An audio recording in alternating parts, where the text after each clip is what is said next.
Good day everyone, welcome to this video. Today it's a subscriber replay sent by Jane Prawn 3, and once again, in his infinite wallet warrior wisdom, Jane Prawn has bought himself another new toy.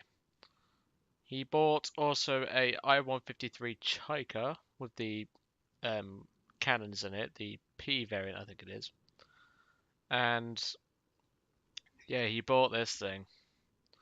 I can't remember how he got it, but I'm pretty certain he said something about a Steam pack or something. I can't remember. But this is the IS-6, and well, when this thing was first brought into the game, my god, did this thing stir up. Russian bias this, Russian bias that. This tank was the dead center of it, for very, very good reasons. Now, obviously, the IS-6 has received a couple of nerfs to help with that, such as the gun mantlet being remodeled so it now isn't 300mm thick. And just overall, the tank has been, I think it got its BR4112D round removed to further aid in that situation. As far as I'm aware, it has, it lost a D round. So your maximum penetration is 199, which means at ranges, and especially when you get up to 8.3, you will struggle. The armor itself is still very good. The frontal slope can resist British Sabot. The lower glacis can also resist British Sabot.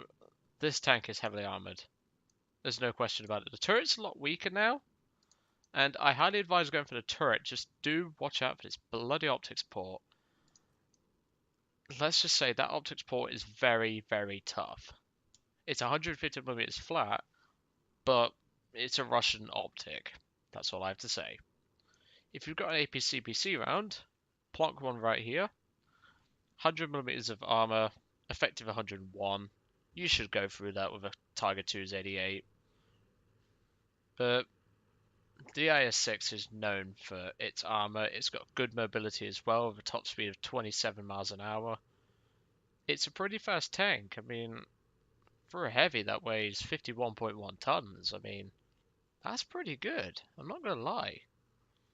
I did once consider picking up the IS-6, but then I thought, I don't want to be known as a scumbag, so here we are. It's in the hangar, but obviously, I'm just previewing it. I don't actually have this tank. Now, Jane Prawn does play a little dirty in this battle. Now, the C point, which I'll point out once we get to that, was under enemy control where his team needed assistance. But Jane went straight for the spawn. Now, I hate people who spawn rush. Always have, always will. It is scummy. You're not helping your team. Yes, James' team did win, but the point is, don't go rushing the spawn just because you have an IS-6. And I'm not being funny about James. Half of your tech tree is not even spaded because you've been too busy playing premiums, mate. Yes, the term pay to win would apply to this tank because it is absolutely ridiculous. But you need to learn that sometimes driving the in-tree tanks might even be a lot of fun. It's like the in-tree planes. I see James mostly in his TAR 154, or he's now in this. And yes, it's a good tank, but I'm sorry, mate. You need to like step your game up. Just try something in the tech tree. That's all I'm saying. Anyway, I have blabbered on a bit too much. Let's get into it. But like I say, I was not happy when I saw James spawn camping. I think it was a bit of a scummy move, especially when his team needed assistance at the C point. And well, yeah, I'm not very happy with him, as you would imagine, but hey ho, I can't control people now, can I? As much as I'd love to go full Darth Vader and force choke him, I can't. I do not have the force. I mean, I probably have the high ground compared to him right now, but even so. And I'll stop the Star Wars jokes. If you people did not grow up watching Star Wars, South Park, and Family Guy, what the hell is wrong with you? Now, Jane for some reason decides to not use his brake pedal, until now. I mean, the T-44 clearly rammed into that rock, and, well, he apologises in the chat, as far as I'm aware. But I'll just quickly check, because I remember him, yeah, he did apologise for it. But there is a reason why this tank has brakes. And, well, yeah. Looks like I've been encouraging James, Richie D, Dark Angel's actually getting good on his spading now. I've been encouraging him to spade because James at the moment has just been driving around in premiums. Now that's nice and all that, but what is driving around in a premium show, especially if you fuck up in that premium? It just shows you a muppet. I mean, I'd rather be sat in something like the FV4202 in front of James. Or maybe even the... Let me think, what have I got that he would have on his team? Maybe even a T-34, as in the American T-34. But hey, I digress. Now also with this tank you also get a 7.62 machine gun and also a Dishka 12.7 on the top. The Dishka can be used for anti-aircraft defense, but it doesn't carry a lot of ammunition. I think only about 50 rounds a clip. If it's the same as the ISU-152, which I've attempted to spade in the past. No, not doing that for a while yet. Now obviously James is top dog in this battle, but let's just say he does get a couple of, like, I think he captures B point, and that's it, but obviously he'll get an ace out of this game as well. But like I say, if you've got any replays of your own that you want to send to me, feel free to send them in, link will be in the description below, as per usual. And well, I don't mind seeing premium replays, but in a tank like this, I'd say you're paid a winning. I've encountered numerous IS-6s. I've killed a couple, most of those with aircraft bombs. But now James is currently moving up to the B point to go and cap it.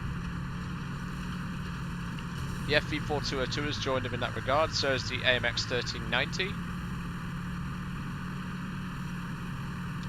The best way I recommend with dealing with an IS-6 is put one in the barrel, charge it, then put one in the side just above the track, where that 10mm spaced armor is. Not at the wooden log, because we all know what Russian logs are like.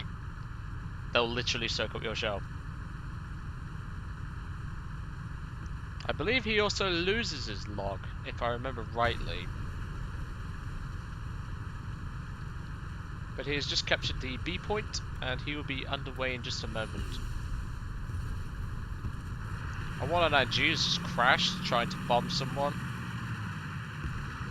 Now, I'm not certain if James is having internet issues here, but it would seem like it to me. But hey, he might not have done, and I'm just thinking maybe he was drunk or something when he was driving this tank. I mean, it's a Russian tank, so vodka and coke would be more than appropriate. So now he's going to proceed onwards to, well, there's no other word for it, people, the spawn. And boy oh boy, is he going to throttle it down there. The IS-6 goes like a medium and has the armor of a heavy tank. So you can just imagine. Now if I was in James' situation, I would have pushed to the C point. An IS-6 alone would scare the living shit out of anyone. And going to the C point to help your team, where they're clearly struggling, would have been a better course for action here. Sadly, however, James doesn't think like that in this battle. And well, there's no other word for it. The spawn's on his right, and he is going to park up near here and well, spawn camp. Now the A6M5 that was engaging a F8F Bearcat earlier on has respawned in a heavy tank number 6. You'll see him in a moment. That is a Italian Pershing, or rather was an Italian Pershing.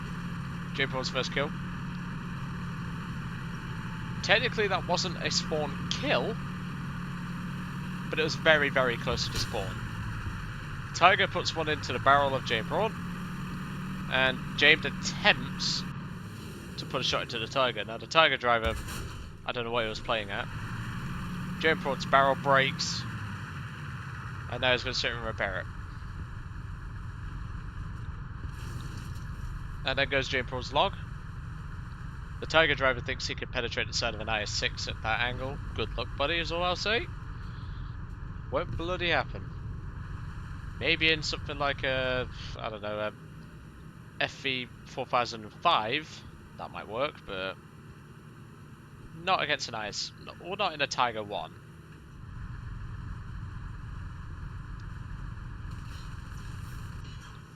And machine gunning him is not going to work either, because, well, it's a 122, built by the Russians. There's a second kill. Technically that was a spawn camp, because the Tiger literally spawned, well, a couple of minutes ago, and just died before he got to do anything for his team. And now James is going to be watching the spawn like a hawk. And now he's going to get up into a position that even I didn't think the IS-6 could get up to. He's going to climb up those rocks on his right. I didn't think you could get this 51-ton beast up there, but you can. Just got to give it some welly.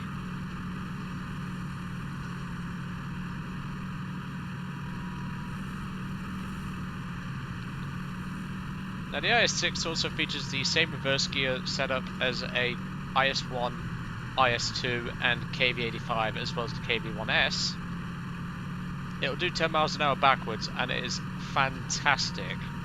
I've gotten out of so many bad spots because of an IS's reverse speed. If you haven't driven an IS series tank, you do not know what you're missing out on. The reverse gear is so much of a benefit, especially if you play Britain. Let's just say that.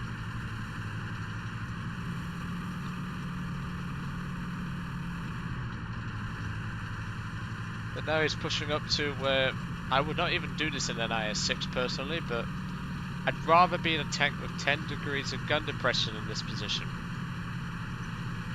Now, James doesn't spot the lunchbox over to his left until it, well, fires at him. He, for some reason, decides to prioritize the lunchbox, but the lunchbox eats at 122 for his efforts. Third kill, in the spawn. The whirlwind is now trying to engage him. There's a Italian Pershing down there. If you're using a tank like this, or like that, sorry, you could make this position work a little better. But with 3 degrees of gun depression, you have to get a bit creative. Such as driving down the whole hill and putting one right for the front of a Pershing, blowing it to pieces. Fourth kill. In the spawn. You can see that the enemy team have managed to push back the friendlies towards the... well, they've completely wiped out the friendly forces on sea.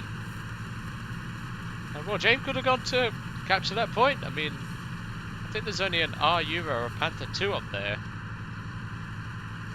But nope. James decided spawn camp. I was actually considering not using this, but then I thought, I'll use it, but I already said to James that I was going to give him a bit of harsh commentary on this. Because I don't agree with what he did. He could have easily gone to the capture point.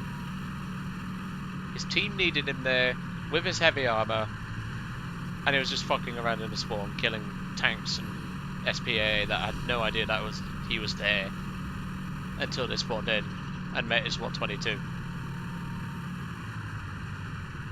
In my personal opinion, that is very scummy. But that's just me. He takes a hit in the side from an IU-251. Don't know how it didn't pen, it was probably hash. And even then, it probably should have penned. He fires and misses. The IU manages to dodge him just in time. And here comes a Fiat 6614. Well, it was going to, but it just died. He puts a Heat FS right in the driver's position of James. And that RU over there is going to be James' 5th and final kill for the match. Because he gets overconfident thinking, oh, it's a Russian tank, I can kill it with my pay-to-win Heat FS. No, you can't, pal. You got to aim properly. James takes a big smack right here. And I'll be truthfully honest, James, I was actually rooting for these guys the first time I watched this. But the old IS reverse speed. I swear the amount of times I've survived situations by using this reverse speed is unbelievable. He decides to park unusually close to the spawn, once again. I wonder why. I'd have backed up much further. The Fiat puts one into his tracks, but unfortunately the Fiat is not going to be able to kill him because the Fiat driver is clueless. And that's going to be the end of the match. So, I will still say, well done TJ and Prawn for your efforts, but like I say, your team needed you on the C point, and you just left them there to die. You could have lost a lot less tanks and made this a lot less bloody than what it needed to be. If you'd have used your heavy armor up there, well, up there. My voice went a bit funny then. Instead, you did what I do not condone, and that is rushing the spawn. Yes, you still won, but that's because half your team had a brain, which is unusual for an allied team. So, next time, don't rush the spawn like a knobhead. Go and help your team. They needed it. You could have lost a lot less tanks. And I'm sure your team would have appreciated it as well. Well, that trait as well, because you just, in fact, 4 of your 5 kills were in the spawn. And the RU was on, well, he was up near the C point, he just captured it. You could have helped your team at the C point, lost less tanks, like I mentioned, but you just wanted to sit at the spawn like a dick. Don't do it, please. Just don't. And like I say, if it wasn't for the kindness of my heart and the fact that I have had a very long day today and I just couldn't be bothered to mess around deleting replays and things like that, this wouldn't have been shown. So take that into account. If you're going to send me a replay, if it's a fails, go ahead. If it's a match like this, however, where you're spawn camping, you get an ace out of it, I won't use it from future. Well, I won't use it from now on. I don't condone it. I don't agree with it. And, well, yes, there was a tank pushing up onto the C point from what I can see here, which appears to be a medium tank. Probably the M26, if I had to guess. But there was no reason for you to go screaming to the spawn, James. You could have gone to that C point, lost less tanks, and your team would have been grateful for it, I imagine. An IS-6 is a very terrifying tank to the enemy. The only real tanks on the enemy team that could have handled you is the Tiger 2, or the Tiger 2s I should say, and this Fiat. But because the Fiat driver was a dumbass, he didn't kill you, and you're lucky the match ended. But you would have had to have paid more in repairs than what you did, because you wouldn't have encountered this guy. You'd have only encountered DRU, who, let's be honest, was probably firing hash, and you'd killed him, no problem. But I digress. Anyway, I'm going to let you guys off. I've blabbered on a bit too much about James' antics in this battle. I will catch you all on the next one.